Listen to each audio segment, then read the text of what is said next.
Good afternoon, ladies and gentlemen. Welcome to Two Girls Treasure. Thank you so much for joining us today. I appreciate all of you. And if you're watching us, we're live on Facebook and on YouTube right now with a special edition of Coffee and Create. Now, for those of you just joining us here live in the store, we do a live tutorial and we call it Coffee and Create every Tuesday morning at 9 a.m. This morning when we started, this little birdhouse wine rack started out just like this. So a lot of people ask me, why are you painting that furniture? It's so old. Well, because my grandmother used to do it too. And she used to paint everything in the house. Her Hoosier cabinet was, I don't know how many layers of paint. And there was this china cabinet in her kitchen. And I thought it was built in. My older sister had to remind me that Nanny had put so many layers of paint on it that it wasn't actually a built-in, it was just stuck to the wall with the paint. So people have been painting furniture for centuries. Here at Two Girls Treasure, we do it just a little bit differently. I try to make sure when I refinish a piece of furniture that it is very unique, individual, but would be very special to anyone's home. It might be a little bit different style, but I'd like to share with you the products that I use when I do a piece of furniture so you can see how magic it is and how easily we can transform a piece of furniture that some people think nobody wants anymore, and we can make it something so desirable that we have a list of people who want to make their purchases. So thank you for joining us in the studio. Thank you for joining us online. We will be taking your comments, so if you are joining us on Facebook and YouTube, say hello to all the wonderful people who have joined us from Lexington, South Carolina today, right here at the PD State Farmers Market. First, we do what we call prep. So I'm going to turn this, and even though you're in front of me, I have a camera on it. You can see it right here on the big screen. There's a little bit of a delay, so you'll hear me and then you'll see me. So what we do first is we set the ladder up because I'm a little challenged for height here. I wanted to make sure you could see everything we were working on, so I put the piece up on the table, and I'm going to climb up here and show you how we do this. This is really a beautiful finish. It was lovely from the time they started, and let me put the camera on it so you can see. There we go. But this is a little bit faded. It's been done for a long time. We use a product called Prep. It's just a simple liquid cleaner. You spray it on. A good liberal coat. Now, if you're in the front row, I promise I'm not trying to spray you. If you get any on you or you can smell it, please know it is non-toxic. There are very little fumes, so it won't be harmful if you have any breathing issues, or if you're like me in this time of the year, you have a little bit of allergies going on, it won't harm you at all. You spray it on, and then you just really wipe the piece of furniture down and make sure it's good and clean. Can everybody see on the big screen real well? Good. So I'm just going to wipe it off. This takes any of the old dirt, and if you were like my parents, and back in the 60s and the 50s and even in the 40s, everybody smoked. And this will take that nicotine off the furniture. That is what I just took off in one application. The beautiful thing about the Prep is that it does not damage your furniture. So if you just need to clean something off, if the grandchildren got after a piece of furniture with their crayons or their markers, spray it with the Prep, clean it off, a little bit of elbow grease to get that crayon off, and it'll take care of it just fine. Since we've cleaned it, now we're going to put a good base coat on it. This is Rethunk Junk by Laura. This is a water-based acrylic, and it has a resin additive, so it has extraordinary durability. And Ingrid, if you'd like, there's a bottle of water in the cooler right here, and you are welcome to it. because you need that. I can see you trying not to cough, and it's just that time of year. So this is called Cloud. This is our purest white color, and this is what we're going to base this in. Anytime I refinish a piece of furniture, I try to do a base coat. That gives me almost like a clean canvas, so that when I start the embellishing, that's what I see is just plain white, so my mind can think past what this looks like now and what I want it to look like when I get done. Now remember, this morning, this whole piece looked like this, and we made it look like this. So clock me and see how quickly I can make this change. I'm gonna grab another sprayer bottle, because in order to make my paint flow a little bit better, I usually spritz my paintbrush with a little bit of water. That just makes the paint go on smoother. And just like that, we'll start the process of recreating this piece of furniture into something absolutely beautiful. Now I have dreams of French country. I've always loved it. And I kind of think that maybe misguided, but here in the South, we like a lot of country too. Might be a little bit different than in France, but I remember the days with my grandmother and grandfather. They raised me, and I know that my grandfather and my uncles and the service that they performed for our country took them to a lot of different countries, and France would have been one.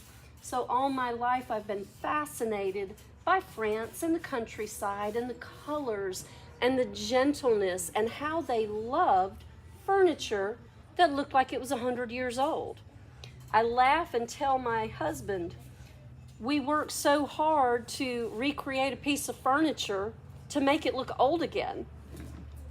But we do a great job with the products that we have to make it look fantastic. And we love to teach the products that we use because they're so simple and very effective at what we do. The beautiful thing about the embellishments that were used on this back in the day is that they were such a high quality. There's not a lot of texture to the embellishments that were on here. Sometimes I come across older pieces of furniture. They were done very inexpensively, and you can still see the embellishments after you put your coats of paint on, and that makes it kind of tough to do a new finish on it. These were good quality. They're very thin, translucent, and we can go straight over them very easily. Refinishing furniture has gotten to be such a big thing these days. And I like the products that we use because we can very quickly and easily transform a piece of furniture. And that's our first coat and our first color. I'm going to throw a fan on. That's kind of bright, isn't it? Probably not the first paint color that you would choose if you were grabbing a paint color off the shelf. This is called peacock feather. It is a very vibrant blue color. But when you blend them just right, you will get an amazing finish. I'm not going to brush these on. I'm going to use a product called a silicone blade. These are just simple silicone tools, very thin edged. If you can see on the camera, very thin edged tools. I have them in 3 different sizes. I'm using these 2 today. I am literally just going to dip this in the paint, and then I'm going to take my spritzer. I'm going to put just a little bit of water on, and I'm going to tamp a little bit of this color in, and look how beautifully this silicone blade puts that paint over the top of the white without really covering it up. And the more I move the paint, the more translucent the blue becomes.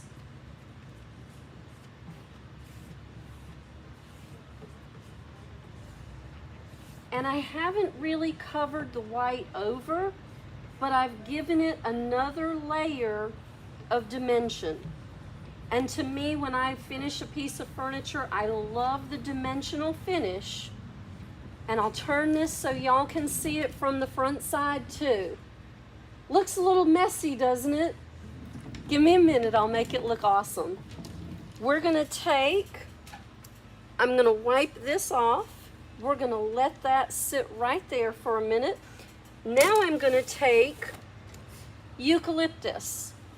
All of the paint products that I use are Rethunk Junk by Laura. It's a family-owned and operated company out of Millen, Georgia, if anybody's ever heard of Millen, Georgia.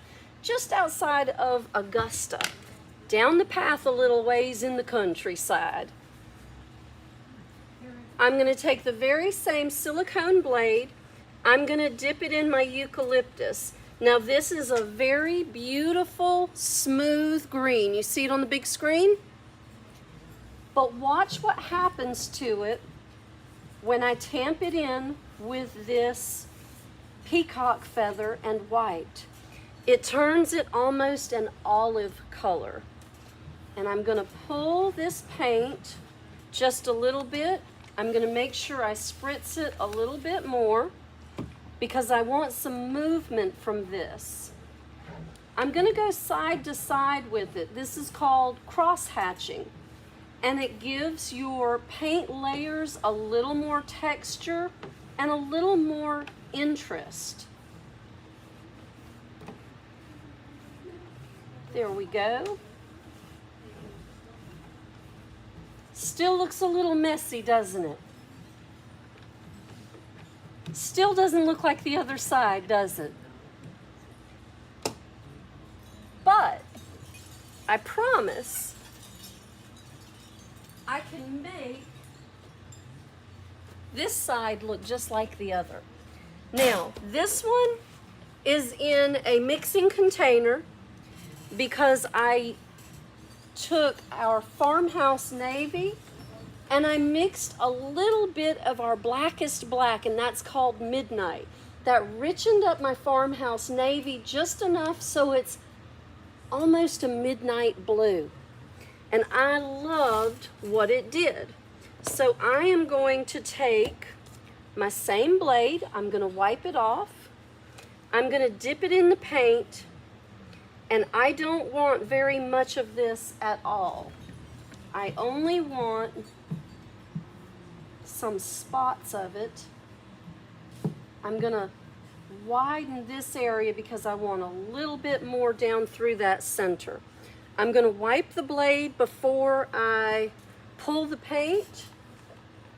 I'm gonna go ahead and cast it down just a little bit, spritz it, and then I'm gonna pull it again.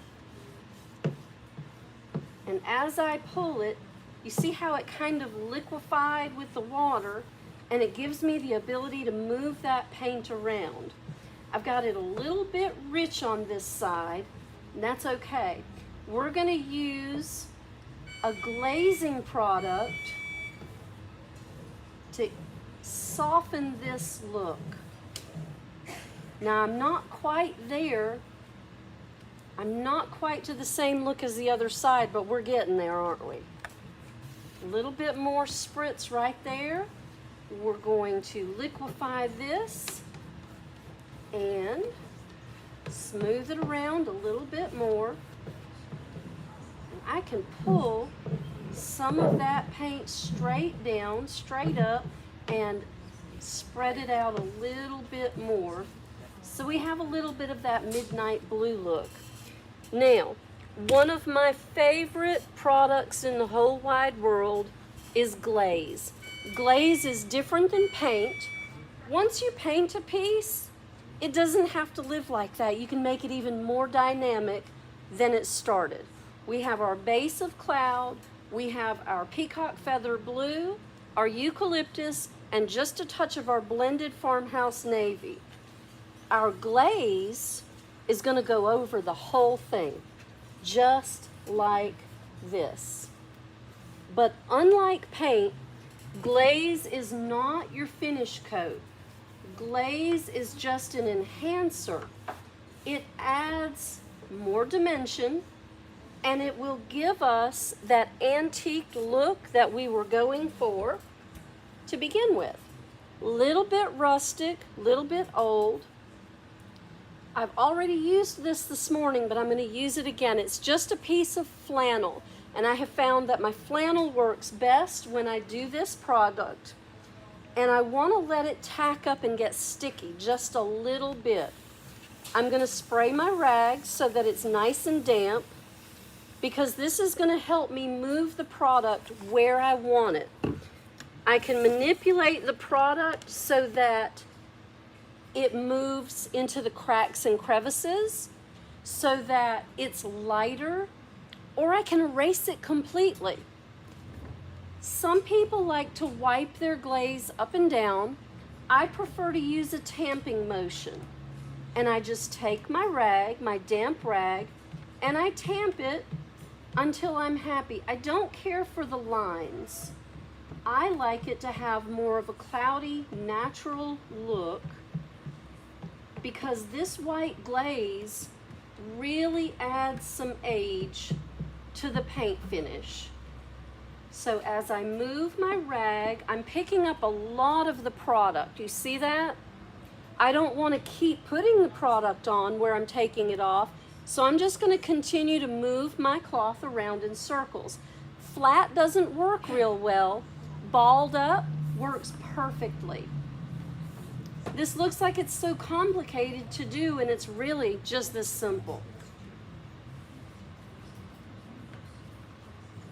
Just a little tamping motion around the edges, through the center. I'm going to turn my cloth again, and I'm going to finish tamping that off. Now what we have is a beautiful aged finish. We have a 4-color layer, but I'm not done yet. I want to do one more step, because even though I love the way the white looks over the top of that, I want it really crusty.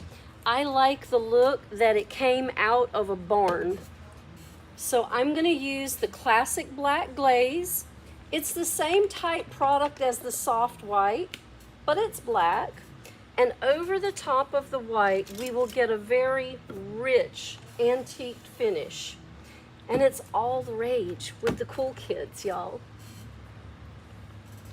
So I'll take this and I'll do the exact same thing. I want some of that in the crevices, just like I did the white. So I will emphasize putting it in those crevices. In places where the white is not dry yet, it'll actually change it a little bit into gray. That's okay. And down here on this bottom edge, and back up again. And it doesn't have to look pretty going on, because we're going to use that same tamping motion that we used with the white to do this black. I'm going to give it just a minute to tack up a little bit. You want it a little bit sticky. And I'm going to damp my rag one more time so that I have plenty of movement. And just take it and tamp across. Now, on the other side, toward the bottom, I went a little bit heavier and richer down here. I wanted a little bit of an ombre look as we go down, a little bit heavier at the bottom like the dust settled. So I'm going to start at the top, and I'm going to take some off.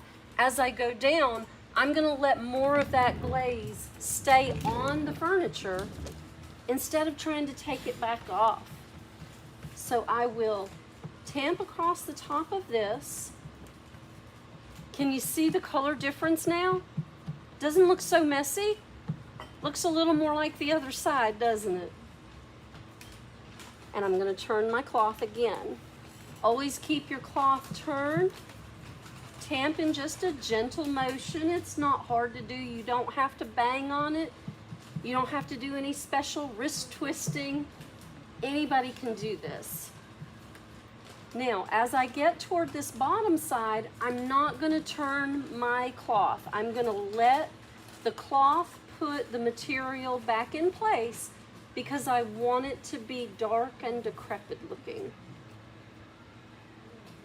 All right, a little bit across this center section.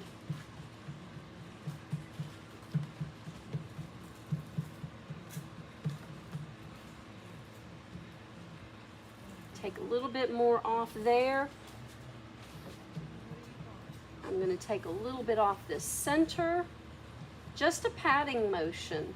It's like patting the turkey before you put it in the oven, isn't it?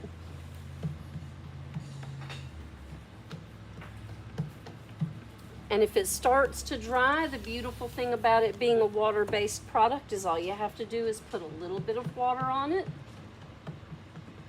It'll loosen it right up and you can move it around a little bit more.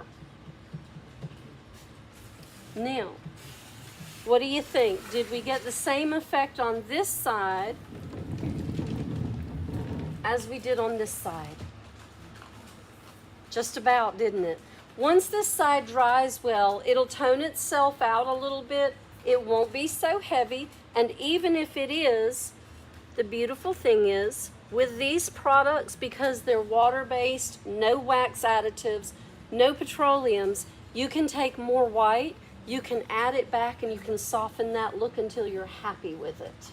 And this is as simple and easy as it is to refinish a piece of furniture that deserves to be loved, deserves to live another life, and just a little bit different state.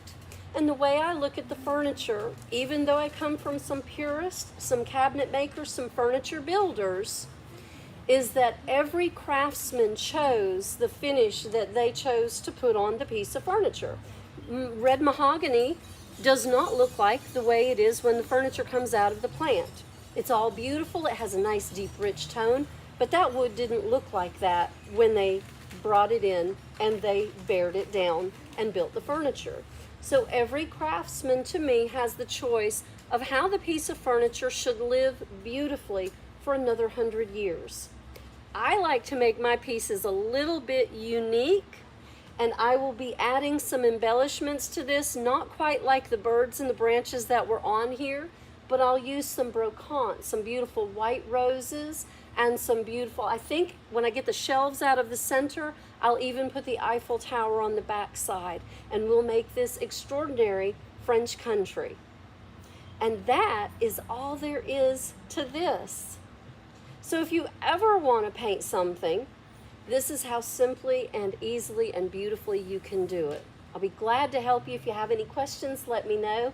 Thank you to everyone who joined us online to see the second part of the Coffee and Create. And thank you all for coming from Lexington today. I appreciate seeing all of you so very much. Y'all came from Aiken. You're from Lexington. I got that backwards. Well, you drove across the country to get here, didn't you? Thank you so much for coming. I really appreciate seeing you. And thank you for sitting and watching with me while I demonstrated our paint products. I hope you like the look. Thank you so much.